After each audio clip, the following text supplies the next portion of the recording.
მოგონყურებთ ანალიტიკას, მე ამ გადაცემის ავტორი ელენე კვანჭილაშვილი ვარ და გადავწყვიტე დღეს ვილაპარაკოთ პროექტზე, რომელიც ქართული ოცნების message box-ის მთავარი ნაწილია. Eagle Hills-ის 6.9 მილიარდიანმა ინვესტიციამ ქართული ოცნების მტკიცებით ქვეყანაში უპრეცედენტო აღმშენებლობა და ყველას გამდიდრება უნდა მოიტანოს. პოლიტიკური სათხუ არა, თუ ქვეყნის საინვესტიციო სტაბილურობის დასტური და სამომავლო კეთილდღეობის გარანტი. შევეცდებით მიუკერძოებლად გავაანალიზოთ ინვესტიცია, რომლის მასშტაბით მართლა უპრეცედენტოა. მთელი გადაცემის განმავლობაში სტუდიაში ჩემთან ერთად იქნებიან გიგა ბედინეიშვილი და ნიკა ალავიძე. მათთან ერთად გავარჩევთ პროექტს, სადაც პოლიტიკა და ბიზნესი არ იმიჯნება. ეკონომიკისა და მდგრადი განვითარების მინისტრის განცხადებით Eagle Hills-ის მასშტაბური პროექტი რეალურად ქართული პროექტია, რადგან სახელმწიფო მისი თანამისაკუთრე და თანადამფუძნებელი გახდა. ამის შესახებ მარიამ ქვრივშვილმა ნოემბრის დასაწყისში პროექტის შეფასებისას განაცხადა და განსაკუთრებული ყურადღება საქართველოსა და Eagle Hills შორის გაფორმებულ ხელშეკრულებაში გათვალისწინებული 33%-იანი წილის საკითხზე გაამახვილა. საქართველოს ერთობლივ პროექტში შავი ზღვისპირა გონიოს 260 ჰექტარი მიწითა და თბილისის მიმდებარედ 590 ჰექტარი ტყე-პარკით შევიდა, სადაც მრავალფუნქციური კომპლექსები უნდა აშენდეს. ქართული ოცნების ეკონომიკის მინისტრის თქმით, პროექტის განვითარების ყველა ეტაპზე გათვალისწინებული იქნება ჩვენი სახელმწიფოს ინტერესები. სახელმწიფო ფლობს 33%-ს ამ საერთო საწარმოში, რაც ნიშნავს იმას, რომ სახელმწიფო მფლობელია როგორც ქართული მიწების, ასევე იქნება თანამისაკუთრე იმ მნიშვნელოვანი დეველოპერული პროექტისა, რომელიც წლების განმავლობაში ასეულობით მილიონ დოლარს მოგების სახით დააგენერირებს ჩვენი ქვეყნის ბიუჯეტში, გითხრა მარიამ ქვრივშვილმა. გამოდის გადასახადების გადამხდელებმა 33% დავაბანდეთ პროექტში, რომლის შესახებაც მხოლოდ ის ვიცით და მხოლოდ ის გვეცოდინება, რასაც ქართული ოცნება გვეტყვის, რადგან არა მხოლოდ ხელშეკრულების გარკვეული ნაწილები, არამედ გამოდის მთელი ხელშეკრულება პრაქტიკულად ამ დროისთვის სრულად გასაიდუმლოებულია. კომერციული საიდუმლოების მუხლი ეხება არა ხელშეკრულების გარკვეულ ნაწილებს, როგორც ამას საერთაშორისო და ადგილობრივი პრაქტიკაც ითვალისწინებს, არამედ მთელ ხელშეკრულებას. ქართულმა ოცნებამ პირდაპირ გითხრა, ვკითხეთ და გეტყვით, თქვენი თვალით ვერაფერს საიკითხავთო. არადა ეს ბუნდოვანება ბევრ კითხვას აღძრავს, მით უფრო რომ პროექტი თავიდანვე 2 სათაურით მოვიდა ჩვენამდე. ჯერ გვეუბნებოდნენ MR ჯგუფის ინვესტიცია შემოდის ქვეყანაშიო, შემდეგ MR სახელწოდებიდან და მთლიანად საერთო message box-იდან გაქრა და დარჩა Eagle Hills-ი, რომელიც მდიდარი კომპანია, მაგრამ არა იმ მასშტაბის, ან იმ გამოცდილების, როგორც MR. MR არაბთა გაერთიანებული საამიროების ერთ-ერთი მსხვილი დეველოპერია, რომლის პროექტებს შორისაც მსოფლიოს ყველაზე მაღალი შენობა ბურჯ ხალიფად შედის. ჯგუფი გაერთიანებული არაბეთის საამიროების და სპარსეთის ყურის რეგიონში მსხვილი მრავალფუნქციური დეველოპერული პროექტების განხორციელებით არის დაკავებული. ჯგუფის ფინანსური ანგარიშის მიხედვით 2023 წელს მათმა შემოსავლებმა საცხოვრებელი უძრავი ქონების გაკიდვიდან და კომერციული უძრავი ქონების გაქირავებიდან 7 მილიარდ დოლარზე მეტი შეადგინა. წმინდა მოგება კი 4 მილიარდი დოლარი იყო. ჯგუფის აქტივები 38 მილიარდი დოლარი, ვალდებულებები კი 14 მილიარდი დოლარია. MR Properties ერთ-ერთი მსხვილი აქციონერი გაერთიანებული საამიროების პრემიერ-მინისტრი და ვიცე-პრეზიდენტი დუბაის საამიროს მმართველი მოჰამედ ბინ რაშიდ ალ მაკბუმია. MR-სა და Eagle Hills შორის საერთო კერძო საინვესტიციო დეველოპერული კომპანიის დამაარსებელი და ხელმძღვანელი მოჰამედ ალაბარია. ის ასევე MR Properties აღმასრულებელი საბჭოს წევრია. თავად ალაბარს რაც შეეხება Forbes-ის მონაცემებს თუ დავეყრდნობით, ამ დროისთვის მოჰამედ ალაბარის ქონება 2 მილიარდ დოლარად არის შეფასებული. უძრავი ქონების აქტივების გარდა ის არის კომპანია Americana Restaurants-ის სამეთვალყურეო საბჭოს თავმჯდომარე და მაჟორიტარი აქციონერი. ეს კომპანია ახლო აღმოსავლეთში სწრაფი კვების რესტორნების KFC-ის, Pizza Hut-ისა და სხვა ბრენდების ფრანშიზას მფლობელია. კომპანიას საერთო ჯამში 2700 რესტორანი ეკუთვნის და მისი შემოსავალი 2024 წელს 2 მილიარდ 200 მილიონი დოლარი იყო. რაც შეეხება თავად Eagle Hills, კომპანია 2014 წელს აბუ-დაბიშია დაარსებული. მისი პორტფელი მრავალფუნქციურ უძრავ ქონებას, საცხოვრებელ, კომერციულ და დასასვენებელ ობიექტებს მოიცავს რამდენიმე ქვეყანაში, მათ შორის Eagle Hills განვითარებული აქვს სანაპირო ზოლის 14 და 17 მრავალფუნქციური დანიშნულების პროექტი, ასევე 28 მდიდრული სასტუმრო. ამ ინფორმაციის წყარო Inside Realty ვებსაიტია, რომელიც დუბაიში უძრავ ქონებას ყიდის. Eagle Hills-ი სრულად ალაბარის საინვესტიციო ფირმა JAONAS საკუთრებაშია. თავად კომპანიის ვებგვერდიდან რა ინფორმაციის მოძიებაც არის შესაძლებელი, კომპანია ახლო აღმოსავლეთის რეგიონის გარდა ევროპის ბაზარზეც არის გასული. ვებგვერდზე ჩამოთვლილია 11 ქვეყანა, მათ შორის უკვე საქართველოც, რომელთა საერთო პორტფელი $20 მილიარდ აჭარბებს. ემა არის შესახებ დეტალური ფინანსური ინფორმაციის მოძიება გაცილებით უფრო მარტივია, რადგან ის საჯარო კომპანიაა, დალისტულია დუბაის საფონდო ბირჟაზე, რაც მის გამჭვირვალობას უზრუნველყოფს JAONAS-ა და Eagle Hills-ისგან განსხვავებით, რომლებიც საკუთარ ფინანსურ მაჩვენებლებს არ ასაჯაროვებენ. ამ ფონზე კიდევ უფრო რთული იქნება იმის შეფასება ჩვენგან, გადასახადების გადამხდელებისგან, თუ რამდენად სარფიანად არის დაბანდებული ჩვენი ფული. თავის დროზე, როცა ეს მასშტაბური ინვესტიცია დაანონსდა, ქართულ ოცნებას ასეთი არგუმენტი ჰქონდა. MR ჯგუფის საქართველოში შემოსვლა სხვა ინვესტორებისთვისაც სიგნალი იქნება, რომ საქართველოს საინვესტიციო გარემო სტაბილური და მიმზიდველიაო. ამას ამ ჯგუფის გამოცდილება და რეპუტაცია ადასტურებს. ვრცელდება თუ არა იგივე ლოგიკა Eagle Hills-ზეც, ამას ცოტა ხანში ჩემს სტუმრებთან ერთად გავაანალიზებ.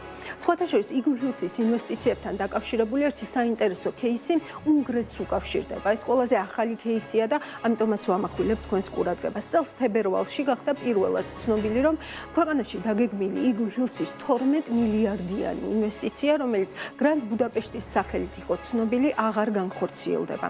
ამის შესახებ წერდა Bloomberg-იც და სხვა რეპუტაციული ბიზნეს გამოცემებიც. პროექტის შეწყვეტის მიზეზი ბუდაპეშტის მერის გადაწყვეტილება გახდა, რომელმაც განაცხადა, რომ ინვესტორისთვის გადასაცემი მიწა სათანადოდ შეფასებული არ იყო და ზოგადად ტერიტორიაზე სჯობდა ხელმისაწვდომი ბინების მშენებლობა და არა ლაქშერის სეგმენტის განვითარება. წინასწარი გათვლებით Eagle Hills-ის 12 მილიარდ ევროს უნგრეთის მთლიანი შიდა პროდუქტი 2%-ით უნდა დაებუსტა. მიმოხილვის ბოლოსკენ მინდა ჩემი როგორც ანალიტიკას ავტორი შთაბეჭდილებაც გაგიზიაროთ განსაკუთრებით ბალკანეთის და აღმოსავლეთ ევროპის ქვეყნებში Eagle Hills-ის პროექტებთან მიმართებით. ალბათ კიდევ ბევრი და დეტალური ინფორმაციის დამუშავებაა საჭირო, თუმცა ამ გადაცემისთვის მზადებამ რამდენიმე საერთო პატერნის გამოკვეთის შესაძლებლობა მაინც მომცა. კერძოდ, თითქმის ყველა ამ ქვეყანაში საერთო პატერნი ჩანს მოჰამედ ალაბარის სტრატეგიაში. ინვესტორი აქცენტს ძირითადად იმ ქვეყნებზე აკეთებს, რომლებიც ტურიზმის სწრაფ ზრდაზე დებენ ფსონს და ლაქშერის სეგმენტის განვითარებას სურთ. თითქმის ყველა ამ ქვეყანაში ინვესტორს პრემიერ-მინისტრის დონეზე აქვს ქვეყნის მხარდაჭერა მოპოვებული. თითქმის ყველგან ერთი მოდელით შედის Eagle Hills-ის გოლგის ქვეშ, თავს უყრის არაბეთის გაერთიანებული საამიროების ინვესტორებს და საბოლოო ჯამში Eagle Hills-ის ინვესტიციები ბალკანეთსა და აღმოსავლეთ ევროპის ქვეყნებში დაახლოებით მილიარდიდან 15 მილიარდ ევრომდე მერყეობს. თითქმის ყველა ამ ქვეყანაში მსგავსია Eagle Hills-ის მასშტაბური პროექტების მიმართ დამოკიდებულებებით. სამთავრობო და საჯარო აზრი როგორც წესი გაყოფილია. მთავრობები ინვესტიციის უპირობოდ მომხრეები არიან. მათი მთავარი არგუმენტია, რომ Eagle Hills-ის ინვესტიცია ქვეყანას უპრეცედენტო შემოსავალს მოუტანს. სამოქალაქო სექტორი კი პირიქით რისკებზე ამახვილებს ყურადღებას და კითხვებს სვამს, განსაკუთრებით გარემოს დაცვითი გამოწვევების და შესაძლო კორუფციის ნაწილში. მთავრობებისთვის თვითონ ალაბარი ტრანსფორმაციული ინვესტორია, მაშინ როცა მოქალაქეები როგორც წესი მსხვილმასშტაბიან პროექტებს აპროტესტებენ. ამდენად საქართველოს შემთხვევაშიც ისეთი განსაკუთრებული არაფერი ხდება, რაც სხვა ამა თუ იმ ნიშნით მსგავს ქვეყანაში არ მომხდარა, ან ახლაც არ ხდება. შესაბამისად, ქართული ოცნების მტკიცება, რომ ვინც კითხვას სვამს, ან ხელშეკრულების გასაჯაროებას მოითხოვს, ყველა პროექტის პერსონალური მტერია, რბილად რომ ვთქვათ, გადაჭარბებულია. შეჯამენ. ერთი მხრივ არავითარი არაბიზაცია, არავითარი მიწის გადაცემა უცხოტომელებისთვის, არავითარი მანიპულაციები ინვესტიციის განგარიშებისას. მეორე მხრივ 24,000 დროებითი და 8,000 მუდმივი სამუშაო ადგილი, დამატებით 11 მილიარდი საქართველოს ეკონომიკაში. წელიწადში დამატებით 700 მილიონი ლარი სახელმწიფო ბიუჯეტში. უმაღლესი სტანდარტების განაშენიანებული სივრცეები ბრძანესა და გონიოში. ახალი შესაძლებლობები ტურიზმის განვითარებისთვის. არავითარი ფინანსური ვალდებულება, ფინანსური გარანტია ან არასტანდარტული პირობა პარტნიორ კომპანიასთან მიმართებით. სტიმული სხვა მსხვილი კომპანიებისთვის ჩადონ მასშტაბური ინვესტიციები ქართულ ეკონომიკაში. როდესაც ერთ საინვესტიციო პროექტს ქვეყნის განვითარებისთვის ამხელა ეფექტი მოაქვს, გასაკვირი არაა, რომ საქართველოს უცხოთომელი არაგეთილოსურნეები მის წინააღმდეგ ასე აქტიურობენ და საკუთარ აგენტურას სრული ძალისხმევით ამუშავებენ. თუმცა მთავარია სიმართლე და ვფიქრობ, ასეთ პირობებში ხელისუფლების და თითოეული ინფორმირებული მოქალაქის არჩევანი ძალიან მარტივია. ჩვენი არჩევანია მშვიდობა და განვითარება საქართველოსთვის და ქართველების უკეთესი მომავლისთვის. პროექტის საქართველოს ეროვნული ინტერესების სრული დაცვით განხორციელებაზე ხელისუფლება იღებს სრულ პასუხისმგებლობას. Eagle Hills-ის პროექტის გარშემო არსებულ კითხვებზე პასუხებს მოისმენს ამ ეთერშიც დგეს მაყურებელი.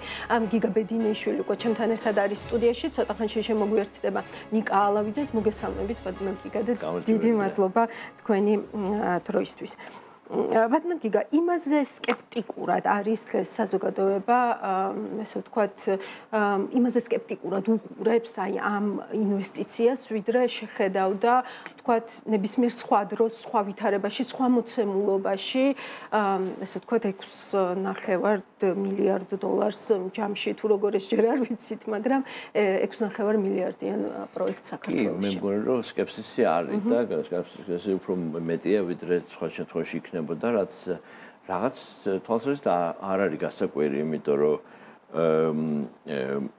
სანამ მართლა ეს ფული ჩაიდება, იქამდე ისმის კითხვა, რომ აქამდე რატო ვერ ახერხებდა ქართული ოცნება მნიშვნელოვანი უცხოური ინვესტიციების მობილიზაციას მთელი ამ წლების განმავლობაში ფაქტიურად ძალიან ცუდი წარსული აქვს და ცუდი შედეგები და უცებ რა მოხდა დღეს და მით უმეტეს იმის გათვალისწინებით, რომ მაშინ როცა თითქოს რაღაცა შედარებით ნორმალური ურთიერთობა ქონდა ქართულ ოცნებას, თქვათ, ჩვენ დასავლელ პარტნიორებთან არის მოდა ამდენი კრიტიკა, თქვათ, ქვეყნის სასამართლოს მიმართ, ქვეყნის დემოკრატიული ტრაექტორიის მიმართ, მაშინ თუ ვერ ახერხებდა, ეხლა როდესაც რა ვიცი, მთელი ცივილიზებული სამყარო შეშფოთებულია, ასე ვთქვათ, იმ განვითარებებით, რაც ქვეყანაში ხდება დემოკრატიის თვალსაზრისით, მაშინ როდესაც აშკარაა, რომ სასამართლო პირდაპირ პრივატიზირებული აქვს ივანიშვილს და უბრალოდ ფაქტობრივად ბეჭედს არ ტყავენ მოსამართლეები ყველაფერს, რასაც ქართული ოცნება ითხოვს, ამ ფონზე როგორ ხდება ამხელა ინვესტიციის მოზიდვა. ეს არის ალბათ კითხვა, რომელიც ბევრს გაუჩნდა თავში და შესაბამისად და ეს იწვევს ამ განსაკუთრებულ სკეპსისს, მე ვიტყოდი. ხო, აი ეს კითხვები, რაც ახლა თქვენ დასვით, ასევე არის თუ არა დაკავშირებული მათ შორის აი ამ გასაიდუმლოებულ ხელშეკრულებასთან და შესაძლო ფასთან დაკავშირებით, რასაც საქართველოს შეიძლება იხდიდეს აი ამ 6.5 მილიარდიან პროექტში სინამდვილეში.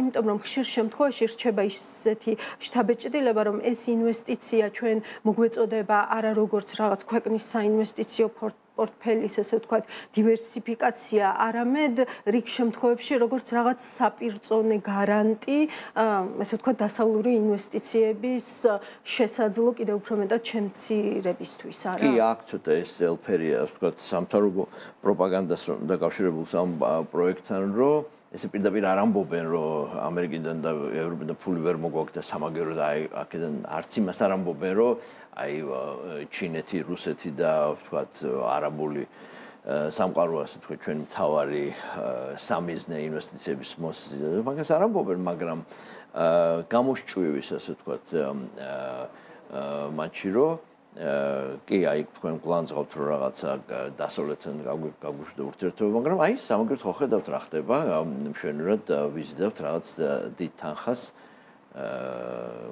გაერთიანებული არაბული ემირატებიდან მაგალითად. ირაკლი კობახიძის განმარტებებს როცა ვუსმენ ყველა ჯერზე, ესე ვთქვათ, ცოტათი მრჩება შთაბეჭდილება სათაგურში უფასო ყველის ამ ინვესტიციასთან მიმართებით, მაგრამ ჩვენ კარგად ვიცით, რომ არც ეგეთი ყველი არსებობს და არც ეგეთი სათაგური. ხო, აი რა უნდა გავითვალისწინოთ, აი რა კონტექსტი უნდა გავითვალისწინოთ ყველაზე მეტად, როდესაც აი ამ განმარტებებს ვუსმენთ, რაც მოდის ოცნების პრემიერის. საკვირველი არ არის, ხო, როდესაც მთავრობა, ასე ვთქვათ, ცდილობს რომ რაჭირე მეტ კრედიტი მიიღოს მსხვილი საინვესტიციო პროექტის უზრუნველყოფისგან, მაგრამ ჯერ ისიც უნდა ვთქვათ, რომ ჯერ მოდი გადავხვდეთ და მე ვთქვათ ოპლა რომ იტყვიან, ხო, ხა თავისთავად ის რომ რაღაცა საწყის ეტაპებზეა სინამდვილეში ეს რაღაც ჯერ მხოლოდ შეთანხმება, ის არ ვიცით რამდენ მყარია შეთანხმება, მემორანდუმის ფორმა აქვს თუ რა, რამდენ მყარია შეთანხმება ამის საფუძველზე, როგორც ქართული ოცნების ტრიუმფატორობა და რაღაც გამარჯვებულის პოზიციიდან ლაპარაკი არის სასაცილო, ასევე ცოტა ზედმეტია, ასე ვთქვათ, რაღაცა პანიკის თესვა იმასთან დაკავშირებით, რომ რაღაც საშინელება ხდება ამასთან დაკავშირებით, არ ვიცით ჯერ. და კიდე ცალკე უნდა ითქვას, რომ ამავე დროს ცოტა ზოგიერთი, ასე ვთქვათ, ნაწილისგან ჩვენი საზოგადოების იყო საკმაოდ გაუმართლებელი რაღაც არაბოფობიური თუ რაღაც ქსენოფობიური განცხადებები, ეს ხო საერთოდ გაუმართლებელი იყო და მე კიდე ამას ემატება ზოგადად რაღაცა უარყოფით დამოკიდებულება მსხვილი ინვესტიციების მიმართ და ასე შემდეგ, ესეც გვახსოვს უახლოეს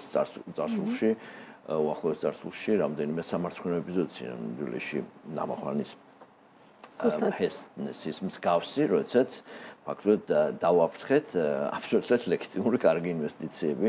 ზოგადად ინვესტიციაში ცუდი არაფერი არ არის, არც საშიში არაფერი არ არის, მithumedes ქსენოფობია არ არის სწორი, მაგრამ თავისთავად ახლა ის რომ რაღაც თავიდან MR-ზე ლაპარაკობდნენ, მე Eagle Hills-ზე ლაპარაკობდნენ და ასე შემდეგ, ეს ინდიკატიურია, რომ რაღაცა მთლად ბოლომდე გახსნილობა არ აწყობს მთავრობას, იმიტომ რომ მართლაც სხვა ლიგაა და მიხედავთ რომ ერთი საერთო მფლობელი ყავთ ამ ორ კომპანიას, MR მართლა უშველებელი საჯარო კომპანია, რომელსაც ძალიან მნიშვნელოვანი რაღაც ერთი პარამეტრი აქვს, რომ აქცია აქვს ხო ბირჟაზე შესაბამისად compliance-ს ზახიანს თქვა კანონ მორჩილება თუ გნებავთ მისთვის არის უმნიშვნელოვანესი სუბტად ბიზნესის კეთება არის უმნიშვნელოვანესი ეთიკურად თუ გნებავთ ბიზნესის კეთება არის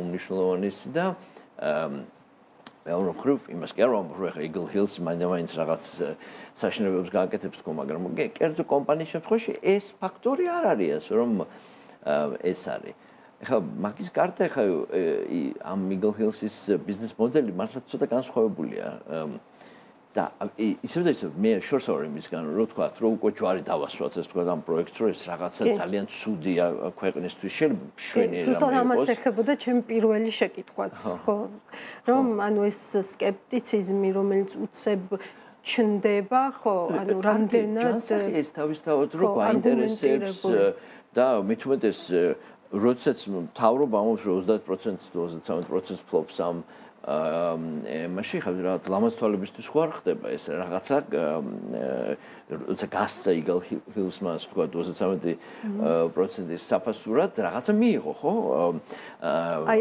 ამ ესე ვთქვათ მთავრობას რას მიცემდა ხო საჯარო სიკეთეს მიცემდა ხო რაღაცას ანუ ჩვენ ყველას გვეხება რაღაც თვალსაზრისით და ბუნებრივია რომ რაღაცა კითხვები ისმის კი ბატონო დიდი მადლობა მოგიბრუნდებით და მე უფრო დეტალურად ვუპასუხოთ ირაკლი კობახიძეს ნიკა ალავიძე ხაზზე არის რამდენადაც ვიცი უკვე მოგესალმებით ნიკა დიდი მადლობა თქვენი დროისთვის ნიკა ეს ხაზი გავაგრძელოთ რაც გიგასთან დავიწყეთ ანუ Eagle Hills-ი აი თვითონ რამდენად არის ისეთი მასშტაბის კომპანია რომელსაც შესაძლოა აი საინვესტიციო თვალსაზრისით თქვათ გარდატეხა მოუტანოს ქვეყანას სხვა ინვესტორებიც მოიზიდოს და არწმუნოს ისინი რომ ესე ვთქვათ ქვეყანაში არის სტაბილური საინვესტიციო გარემო და ღირს ჩვენს ქვეყანაში ინვესტირება.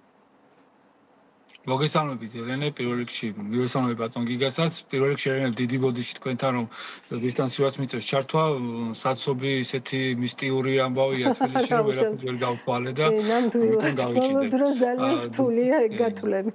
დრო რომ აღარ დაგაკარგინოთ კიდევ ერთხელ პირველ რიგში ამ ჩემი პირადი დისკლეიმერითაც, რასაც ასევე ვისმენდი ახლა ბატონი გიგასგანაც, მივესალმები ინვესტიციას, არავითარ შემთხვევაში არ უჭერ მხარს ამ ბჭყალებში დღეებში ამ პროექტის და ამ უძრავი ქონების პროექტის მასშტაბური უძრავი ქონების პროექტის წარმოჩენას იმაში რომ რაღაც მარსელები ჩამოვლენ და ეს უცხოპლანეტური კულტურის იმას დაიწყებენ ჩვენზე თავს მოხვევას ეს რა თქმა უნდა წამგებიანია ქვეყნისთვის ეს კომუნიკაცია რაც უფრო შემცირდება და უფრო მნიშვნელოვან კონკრეტულ საკითხებზე გადავა უკეთესი იქნება ჩემი პირველი კითხვა ამ ნაწილში ანუ პასუხამდე სამი რა ის რომ მე არ ვიცი და შეიძლება გამომრჩა უყურადღებობის გამო და იქნება ამ მთავრობამ ეკონომიკის სამინისტრომ გაგვახსენოს საინვესტიციო პრიორიტეტებში როდის გაჩნდა ასეთი თუნდაც მასშტაბური უძრავი ქონების პროექტების წახალისება ასეთ დონეზე, როდესაც სახელმწიფო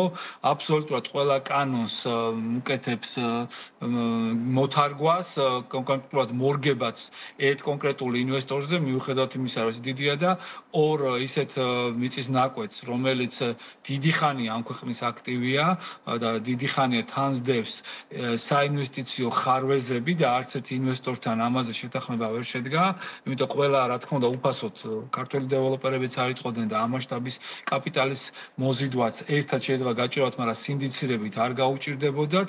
ეს მებადება ეს კითხვა. მეორე ამ ნაწილში რაც კითხვა და რაც ეს ნარატივი გრძელდება, ეჭვებს ბადებს ის რომ უძრავი ქონების პროექტის გასაიდუმლოება 100%-ით გასაიდუმლოება ცოტა არ იყოს მიუღებელია, როგორც პოტენციურ კი უკვე გამხდარი ინვესტორის პოზიციიდან, მეც თქვენს ბატონი გელაც გიგაც ინვესტორები გავხდით ამ პროექტის გვინდოდა თუ არ გვინდოდა და მინიმუმ ელემენტარული ინფორმაცია უნდა ვიცოდეთ რა ხდება და როგორ ხდება, საიდან არის ამ ფულის წარმომავლობა, იმიტომ რომ ეს ჩვენ არ ვიცით, ასევე არიციან იმ პოტენციურმა ინვესტორებმა, თქვენ კითხვას უბრუნდები ახლა, ვინც შეიძლება აი ამ Eagle Hills-ის ამ პროექტით აღთქინდნენ, კარგი გაგებით, გაუხარდეთ რომ აი საქართველოში შევიდა Eagle Hills-ი და მოდი ჩვენ წავიდეთ, James, Jack და რა ვიცი კიდე აზიზ და დადაჰარუ წამოდი წავიდეთ საქართველოს მაგარი პონტი ყოფილა აგერ ჩვენი ძმა მუჰამედი Eagle Hills-ი იქ ბიზნესს აკეთებს და 7 მილიარდი დოლარი მიაქვს ჩვენც ჩავიდეთ იმიტომ რომ ამას უნდა უძღოდეს წინ ამ ქვეყნის ტრანსპარენტულობა ჩანაწერები ანუ ჭალებში ტრეკ რეკორდი ინვესტორებთან ურთიერთობის როგორც საქართველოს ხარეს ასევე Eagle Hills-ის ხარეს საქართველოს ხარეს ჩვენ ვაკვირდებით ახლა საერთაშორისო პრესაში რომ აიღოთ ინვესტორი ანუ ესეც საძებო სიტყვები რო ჩავწეროთ საქართველოს ინვესტიცია წარმატების ისტორია პირველი ამოვარდება ეგრევე ის кейსები რომელიც ჩვენ წაგებული გვაქვს უკვე სასამართლოში და საერთაშორისო საარბიტრაჟო აღსრულებაზეა გადაცემული რაც რეპუტაციას ნიშნავს და შერყეულ რეპუტაციას ასევე ამოვარდება ის წარმატებული განთავსებები რომელიც წარმატებულმა ქართულმა კომპანიებმა გააკეთეს მაგალითად სულ ახლახანს Silk Road-მა 400 მილიონი ევროს მოცულობის ინვესტიცია მოიზრდა რაც სასწაული ამბავია ამ მოცემულობაში ამოლაში და ულოცავ ამ გუნდს და ამ ქვეყანას და ყველა ვინც ამ პროცესში ჩართული იყო და გულწრფელად ბატონ გიორგის დიდი პატივისცემა მინდა კიდევაც დაუფიქსირო რომ აი ამ გაუგებრობ პერიოდში მოახერხა და რეალური ინვესტორები დაარწმუნა რომ საქართველოში ფული ჩაედოთ მისი დივერსიფიცირებული პორტფელით და Eagle Hills-ის ხარისო გადავიდეთ Eagle Hills-აც თქვენ ელემენტარულად სწავლობთ ამ კომპანიის პროფაილს და ბოლო 11 წლის განმავლობაში თქვენ ვერ იპოვით წარმატებულ ისტორიას ანუ ამ კომპანიის აი იმ საჯარო პროექტებით რომელიც იძებნება ამიტომ ეს კომპანია არ არის საჯარო MRS-გან განსხვავებით რაც ძალიან დიდი სხვაობაა და კომუნიკაციაშიც კარგი იქნება რომ გაასწორდეს არ არის MRS რომელიც საჯარო და გიგანტური კომპანია არამედ არის Eagle Hills რომელიც არც ბოლო დროს აღარც გვესმის MRS სახელი და ვინ არიან დაფუძნებლები მის უკან ეს არ ვიცით და ის პროექტები რომელიც MRS სახელით იძებნება სოციალურ ქსელებში ინტერნეტში და ფასიან და უფასო რეესტრებში ამ ქვეყნებში დაახლოებით 65%-ზე მეტი აქვს წარუმატებლობის კოეფიციენტი. ანუ 8 პროექტიდან 5 არის წარუმატებელი, რომელთანაც დაკავშირებულია სხვადასხვა მძიმე ბრალდებები და საერთო ჯამში ყველა პროექტზე ჯერ არ არის მტკიცებულებები, ხაზგასმით მინდა თქვა, მაგრამ რაც იძებნება პოტენციური ინვესტორების რომ მე რო გავხდე Eagle Hills-ის პარტნიორი, სანამ ის კაცრად და კარგად არ დამისაბუთებს რომ ეს ბრალდებები არ რეალიზდება უახლოეს მომავალში, მე არ მინდა რომ ჩემი საქმიანი რეპუტაცია ჯერჯერობით ამ ბრალდებებთან იყოს ასოცირებული. ეს ბრალდებებია იმ ბიზნესიდან გამომდინარე, ყველგან არის გიგანტური უძრავი ქონების პროექტები, საქართველოს ამ შორის ევოლუციურად ყველაზე დიდი დიდია, ანუ 6 მილიარდზე მეტი არც ერთი არ იყო, 2-3 მილიარდის ფარგლებში იყო ის სხვა პროექტები, რომლებიც 11 წელია მიმდინარეობს თითქმის და დასრულებული თითქმის არც ერთი არ არის. ყველგან არის ერთ და იგივე თარგი, cash ტრანზაქციების მოცულობა 85%-ს აღწევს. პროექტები დამთავრებული არ არის იმ რაიონებში, იმ ქვეყნებში, იმ ქალაქებში, სადაც Eagle Hills-ი ჰაერს ყიდის და წარმატებით ძალიან და წარმატებული გაყიდვებში არ ფიქსირდება. წარმატებული გაყიდვა არ ნიშნავს მოგებას. დამთავრებული რომ არ არის უძრავი ქონების პროექტი, დივიდენდის და მოგების განაწილებას ვერ დაითვით, ვერც ბუღალტრულად და ვერც მენეჯერულად. ამიტომ ეს დივიდენდების განაწილებაც თითქმის არ ხდება, ან თუ ხდება ძალიან მიზერულად. დასაქმებულების რაოდენობაც, ის ციფრები, რომელიც ამ კომპანიის ქართულმა ხარემ გაყიდვების მენეჯერმა გვამცნო, ამაზე ცალკე მინდა ნიკა ბლიცი მინდა ვეთამაშოთ, ესე ვთქვათ, ირაკლი კობახიძეს, ამიტომ მოკლედ კითხვა რომ შევაჯერო, ამ სახით, ამ ინფორმაციით, რომელიც ახლა არის ხელმისაწვდომი, მე პირადად ვფიქრობ, ვერ გახდება ეს დამატებითი ინვესტორების მოსაზიდად კარგ, ასე ვთქვათ, ლაკმუსად, იმიტომ რომ უფრო მეტი კითხვა ვიდრე პასუხი. მესმის. და კიდევ ერთს გკითხავთ, თუ შეიძლება რაიმე საერთო, ვთქვათ, კონტექსტის გასაგებად უნდა ვეძებოთ თუ არა ივანიშვილისა და ალნაჰაიანის, ესე ვთქვათ, შეხვედრას შორის რაიმეთი არის თუ არა საინტერესო, ესე ვთქვათ, ეს შეხვედრა უკვე Eagle Hills-ის აი ამ 6.5 მილიარდ დოლარიანი პროექტთან მიმართებით.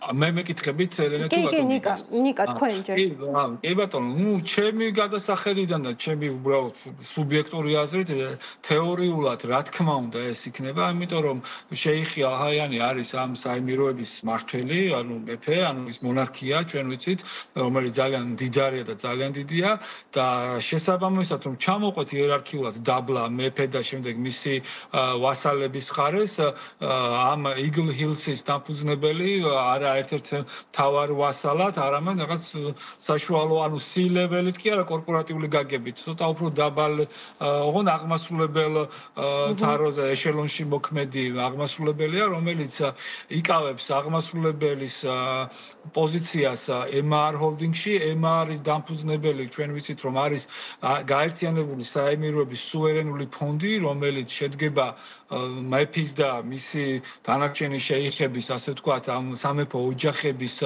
დოვლათით და ამ ქვეყნის დოვლათით, რომელიც 1.3 ტრილიონს აღემატება და შესაბამისად Eagle Hills-იც უფრო ორიენტირებულია მის საქმიანობაზე მთლიანობაში საემიროების შიგნით, იმიტომ შეიქმნა რომ საემიროების აღშენებლობისთვის შეეწყოთ ხელი და ყველა საემირო შეთანხმდა და ამ ფონდში საკუთარი კაპიტალის კონტრიბუცია გააკეთეს, მერე ეს ნავთობი, ასე ვთქვათ, მათი კონტრიბუციით ხდება და ეს ფონდი ხმარდება სხვადასხვა ამ ქვეყნის, ამ საემიროების პატივცემული შახის კონკრეტული ინტერესების, ინტერვენციებისთვის კარგი გაგებით მათ სახელმწიფოში და დედამიწის მასშტაბით. იმიტომ რომ ამბიცია, რა თქმა უნდა, ამ ხალხს აქვს, იმიტომ ამ ხელა კაპიტალი აქვს. ამიტომ ამ შეხვედრაზე, რა თქმა უნდა, და შემდეგ ნომინირებას ალბათ ამ კაცის, მაგრამ ეს ადამიანი დიდი ხანია მოძრაობს საქართველოში, ბატონი მუჰამედი, მე მას 2022 წელს ვარ შეხვედრილი და 19 წელსაც ვარ შეხვედრილი. ერთი და მეორე რაღაცა უფრო ამ საქართველოს ინტერესებიდან გამომდინარე. თუმცა ეს ინტერესები მაშინ გადაკვეთა მე ვერ უპოვე და ამიტომ არ გაგრძელებულა ჩვენი ურთიერთობა. აქედან გამომდინარე ეს ნომინაცია აუცილებლად იქნებოდა, თუმცა შახის და მეფის გარდასახედიდან ეს არ იქნებოდა რაღაც დეტალებში ჩაძრომა, მან თქვა რომ კი ბატონო გააკეთეთ, ეს ძველი ანეკდოტი მახსენდება თუ შეიძლება რა ის შევარნაძის დროინდელი გაიიყო ადრე მაგ დროს ბატონ გიგასაც ემახსოვრება ერთი გაის ინსპექტორი მივა უფროსთან და დაუწყებს ესე წუწუნს რომ აიო პატარა ერთი შვილი მყავსო მეორეს ველოდებიო რა უკნაო აი ეს გავაკეთო და ხო კარგი მორჩიო ტირილსო აიღე ეს ჭყალებში კირპიჩის ნიშანი და ერთი დღე სადაც გინდა იქ დააყენე და წადი იმუშავეო იცით თქვენ ეს რა კულტურის ნაწილი იყო. დაახლოებით ასე შეიძლება მე სუბიექტურად შევაფასო შახის და მისი ერთ-ერთი არც ისე მაღალი დონის ვასალის ურთიერთობა და შეიძლება მისცა იმას რაღაცა და წადი სადაც გინდა იქ დააყენე და მიდი გააკეთე რაც გინდაო. ერთ-ერთი ამ ინფორმაციაზე, ამ გასაიდუმლოებულ ინფორმაციაზე დაყრდნობით, რაც ვიცით. მადლობა ნიკა, მადლობა ინვესტიციებს, რომელიც არის გამჭირვალე. რა თქმა უნდა, ეს არის, ესე ვთქვათ, ამ გადაცემის სულისკვეთებაც. ძალიან დიდი მადლობა. ეხლა მართლა მინდა რომ ბლიცით გავაგრძელოთ, ოღონდ ეს ბლიც მე მოდერატორი ვიქნები, ეს ბლიცი უფრო მეტად ირაკლი კობახიძესთან იქნება. მე მისი ვიდეოდან რამდენიმე ამონარიდი მაქვს მომზადებული, მოვუსმინოთ და მე უკვე თითოეული თქვენგანის აზრი დამჭირდება, ესე ვთქვათ, რას გვეუბნება და რას არ გვეუბნება ირაკლი კობახიძე, რომ ჩვენ გადასახადის გადამხდელები უკვე ამ პროექტში ინვესტორები, ასე ვთქვათ, მეტნაკლებად მზად ვიყოთ და მეტნაკლებად სწორი მოლოდინები გქონდეს პროექტთან მიმართებით. როგორც ხვდები, ორივე თანახმახართ ამ თამაშის წესი, ამიტომ მოვისმინოთ, ასე ვთქვათ, პირველი ნაწილი. სწორია, პროექტი პირდაპირ აისახება ჩვენი თანამოქალაქეების კეთილდღეობაზე სხვადასხვა სახით. პირველი, დასაქმება. იგლჰესის პროექტი მშენებლობის ეტაპზე 24,000-ზე მეტ, ხოლო მშენებლობის დასრულების შემდეგ 8,000-ზე მეტ სამუშაო ადგილს შექმნის. კომპანიის პოლიტიკის თანახმად პროექტის უშუალო განხორციელებას უზრუნველყოფენ ქართული სამშენებლო კომპანიები, რაც ქვეყანაში ბიზნეს სექტორის განვითარებასაც მნიშვნელოვნად შეუწყობს ხელს. მეორე, ეკონომიკური ზრდა. პროექტის მხოლოდ პირდაპირი ეფექტი საქართველოს ეკონომიკაზე იქნება დაახლოებით 11 მილიარდი ლარი. მესამე, სახელმწიფო ბიუჯეტის ზრდა. მშენებლობის დაწყების დღიდან ყოველწლიურად ბიუჯეტში გადასახადების სახით შევა საშუალოდ უმცირე 500 მილიონი ლარი. გარდა ამისა, ხელშეკრულების თანახმად სახელმწიფოს პროექტის მოგებიდან დარჩება 33%, რაც საქართველოს ბიუჯეტს 10 წლის მანძილზე დამატებით უმცირე 2 მილიარდ ლარს მოუტანს. ეს კი წელიწადში საშუალოდ 200 მილიონი ლარია.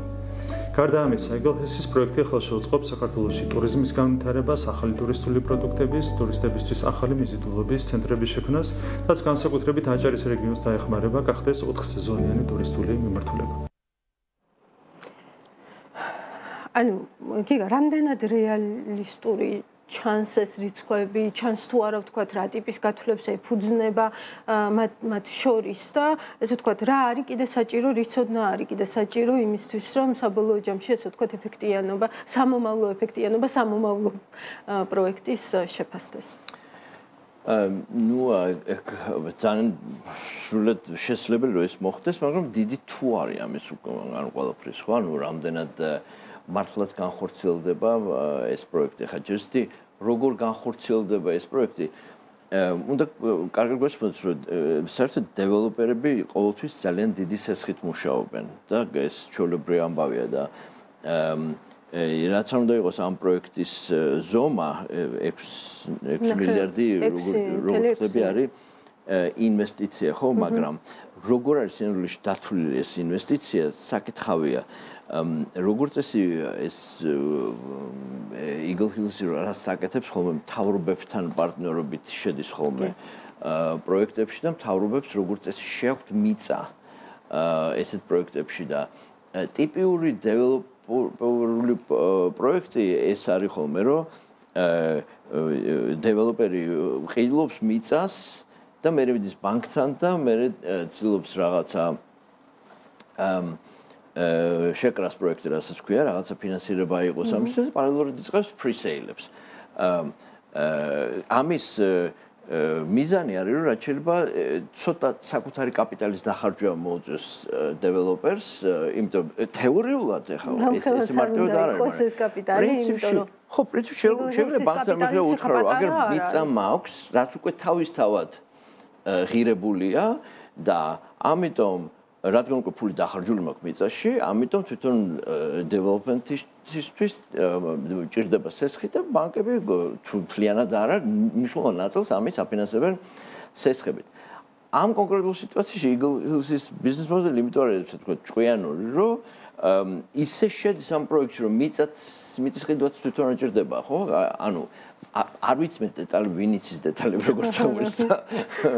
მან შეიხებან და კობახიძე მიცის მხოლოდ როგორც ჩანს, მაგრამ დიდი ალბათობით რასაც შეიტანს მთავრობა არის მიწა და შესაბამისად ფაქტობრივად მიწაშიც არ ხარჯავს იგლჰილსი. იმას კი არ ვამბობ, რომ რაღაცა ამორალურ საკეთებს ისევ და ისევ developer business-ი არის, რაც ქვია, ეძახიან მაგას leverages business, რაც უფრო დიდი წილია სესხის, მით უფრო უკეთესია უკუგება საკუთარ კაპიტალზე. და ამიტომ ყოველწლიურად საკუთარ კაპიტალი რაც შეიძლება შეამციროს, დიდი სესხი აიღოს და ეს აუმჯობესებს თავისთავად უკუგებას საკუთარ კაპიტალზე. ესე მუშაობს ახლა ეს ძალიან სიღრმეებში რო შევიდეთ, ესე მუშაობს ეს საქმე. მაგრამ თუ ახლა ამ სიტუაციაში აღმოჩნდა რომ ფაქტიურად მიწაშიც არ დებს ფაქტურად ფულს ეს Eagle Hills-ი იმას კი არ ვამბობ რომ ამან უწევს უნდა ნეგატიურად განგვაწყოს ამ პროექტის მიმართ, მაგრამ ეს ხსნის თავისთავად იმას რატომაც მზად არის Eagle Hills-ი, ასე ვთქვათ, დიდი რისკი აქვს დიდ პროექტზე და თუ მისი რისკი კაპიტალის მინიმალური ჩადებით არის შესაძლებელი პროექტი დიდია, მაგრამ მისი რისკი დიდი არ არის, ხო? მის რისკი იქნება მხოლოდ იმ ნაწილში, რა ფულსაც თვითონ ჩადებს. ისე და ისე არ ვამბობ, რომ მაინც ესე ხდება, მაგრამ ის რომ მათი ბიზნეს მოდელი როგორიც არის, რომ მიწის წვლილი მთავრობებს შემოაქვთ, ეს აჩვენებს, რომ ძალიან მინიმალურ საკუთარი კაპიტალის დანახარჯით აკეთებს ამას ყველაფერს Eagle Hills-ი როგორც წესი და ალბათ აქაც ესე აკეთებს შესაბამისად არც უნდა გავკვირდეთ კი ვამბობდით თავიდან რომ სკეპსის იმით არის გამოწვეული რომ ამ ხელა ფულს როგორ დებენ ამ ქვეყანაში სადაც სასამართლო არ და შემდეგ მაგრამ შეიძლება ისე აღმოჩნდეს ბოლოში რომ ბევრ არაფერს ფულსაც არ დებენ მიუხედავად იმისა რომ პროექტის ესე ვთქვათ სათაო ციფრები დავარქვათ ხო ძალიან შთამბეჭდავად გამოიყურება ხო ამიტომ შეიძლება ესეთ სიტუაცია იყოს ამიტომ კარგად გვესმოდეს რომ ეს არის მაგრამ და თუ ეს არის მაშინ შეიძლება ითქვას რომ თავისთავად ის ვთქვათ სამუშაო ადგილების შექმნაზე როლაპარაკობს კობახიძე და ასე შემდეგ ფაქტიურად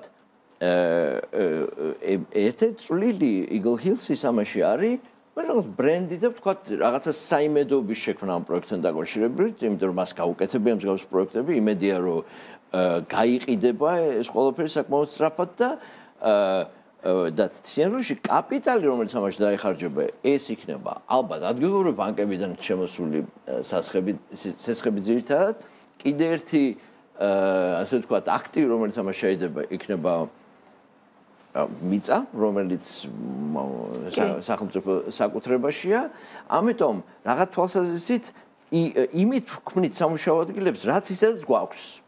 ბანკებს კაპიტალი აქვს, მიწა გვაქვს, პრინციპში ეხლა ცოტა ვაზვიადებ, არ ვამბობ იმას, რომ პროექტს არ ჭირდება ექსპერტიზა, არ ჭირდება კარგი მარკეტინგი, არ ჭირდება ბრენდი, ეს ყველაფერი Eagle Hills ალბათ აქვს. გარშემო იქმნება ის, ესე ვთქვათ, მოლოდინი და განწყობა, რომ ერთმა პროექტმა უნდა ააშენოს ქვეყნის ეკონომიკა, გაგვამდიდროს და ამ პროექტზე, ესე ვთქვათ, მთელი ეკონომიკური მომავალი არის ამის შემოკიდებული ქვეყნის. თან ისე და ისე ისიც არის, ხო, ესეც გამოშვეს, რომ აი ხო ხედავთ რამხელა ინვესტიციას აკეთებს Eagle Hills-ი, ამაში ყველაფერში თავიდან MRS-ის სახელს იმიტომ აბრეხვებდნენ ხოლმე, რომ აი ხედავთ ეს ამხელა სახელის კომპანია შემოდის ამხელა ფულს დებს და თუ აღმოჩნდა რომ სინამდვილეში ბევრი არაფერი არ ჩადებული, მაშინ სხვა სიტუაცია. მადლობა, ნიკასაც შევაფასებინებ.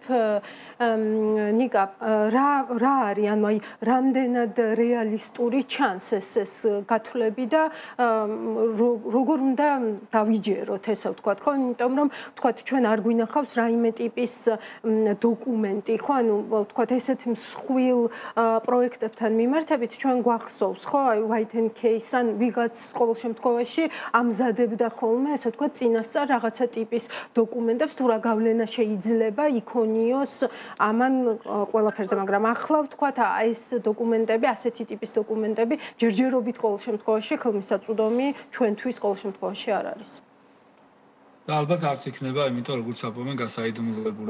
მოდი ვისაუბროთ იმ ინფორმაციაზე დაყრდნობით, რაც ვიცით და ამ კონკრეტულ შემთხვევაში გუშინა ვიდეოთი გავიგეთ. პირველ რიგში მინდა ბოდიში მოვუხადო ამ სხვა ნაწილშიც გუში რომ მოვისმინე რატომღაც 28000 შექმნილი სამუშაო ადგილი ჩამჩათ ყურში და შემდეგ ნახე მინისტრის მოადგილის განცხადება ეკონომიკის მინისტრის, რომელსაც 24 ქონდა.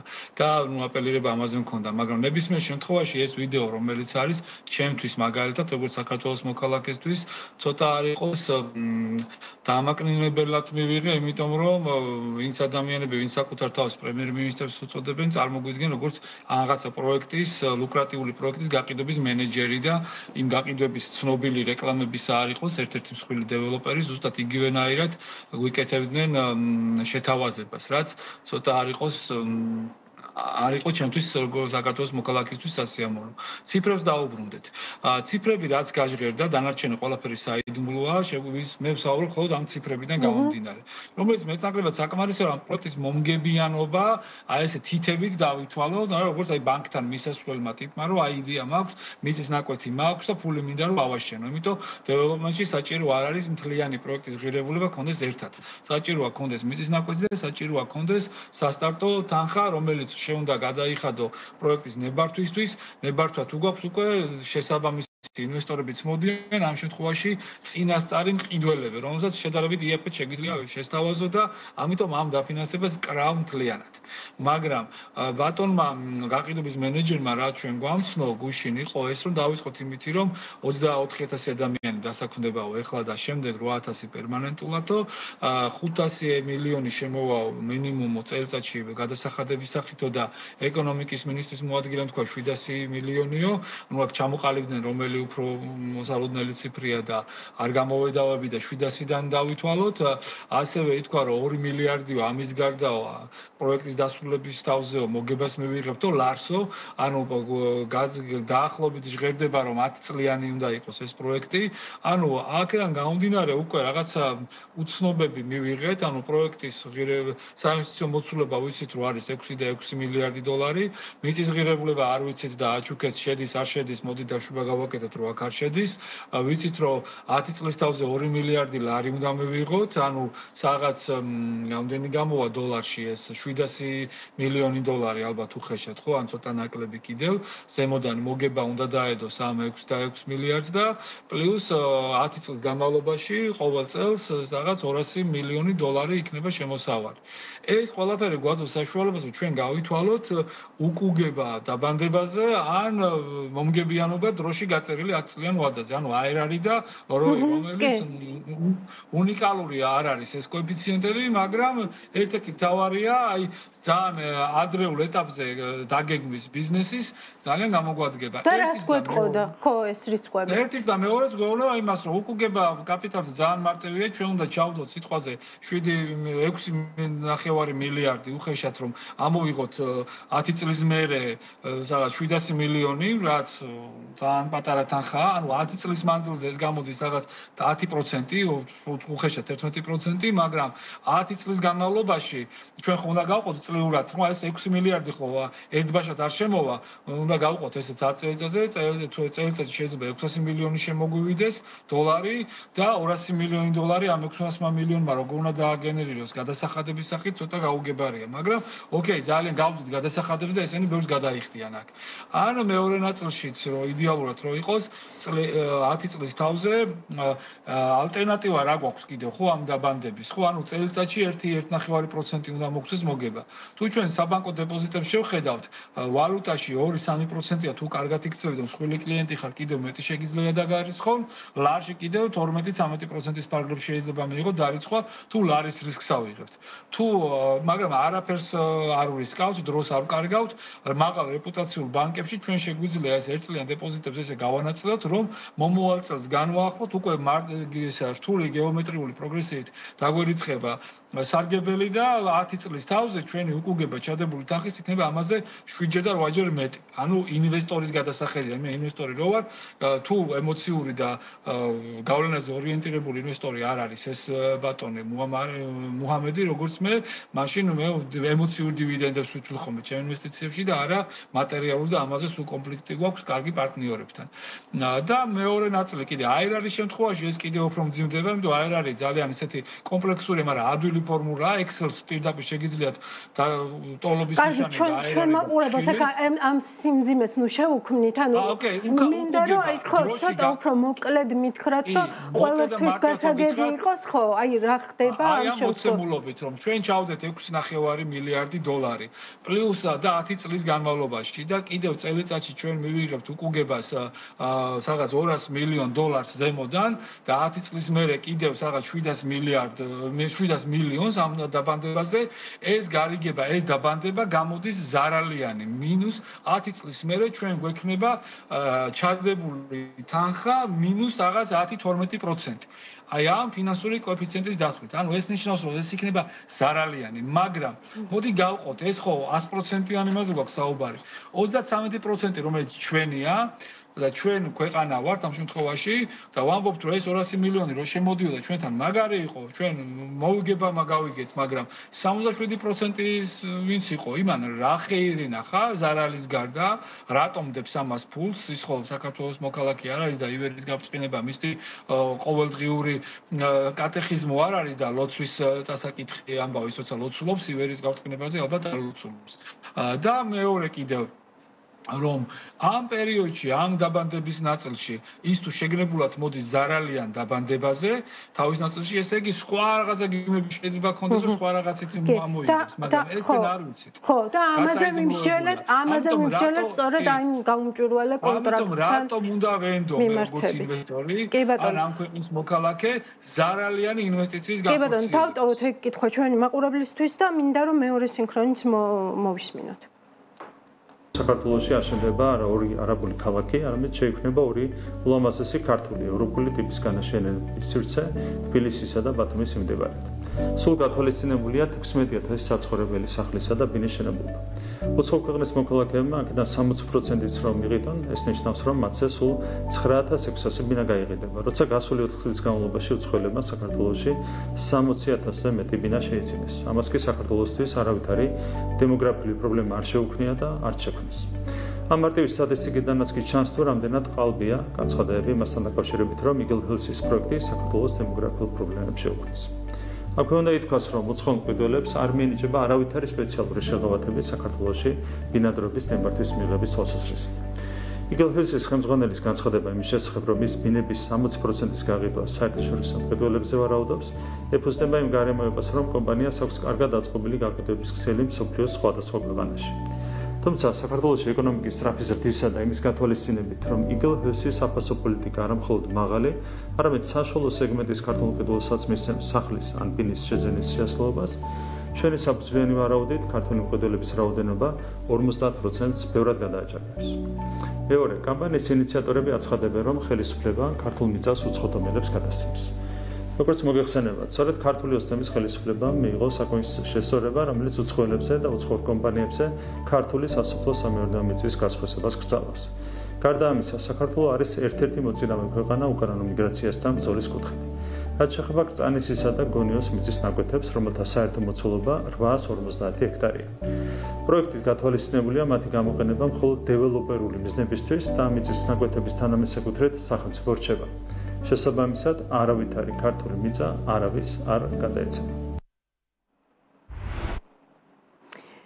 აი რას ნიშნავს ბატონო გიგა ეს 33%, როდესაც გვეუბნება რომ მიწა არავის არ გადაეცემა, ანუ აი რა ხდება ამ 33%-ის გარშემო ეს ნაწილი მაინც თუ არის გამჭვირვალე, ან ზუსტად შეგვიძლია თუ არა აღვიქვათ რა ხდება ამ 33%-ის გარშემო და ასევე აი ეს პარალელი არასასოფლო სამეურნეო მიწასთან, ასე ვთქვათ, რამდენად გასაგები პარალელი არის ამ კონტექსტში.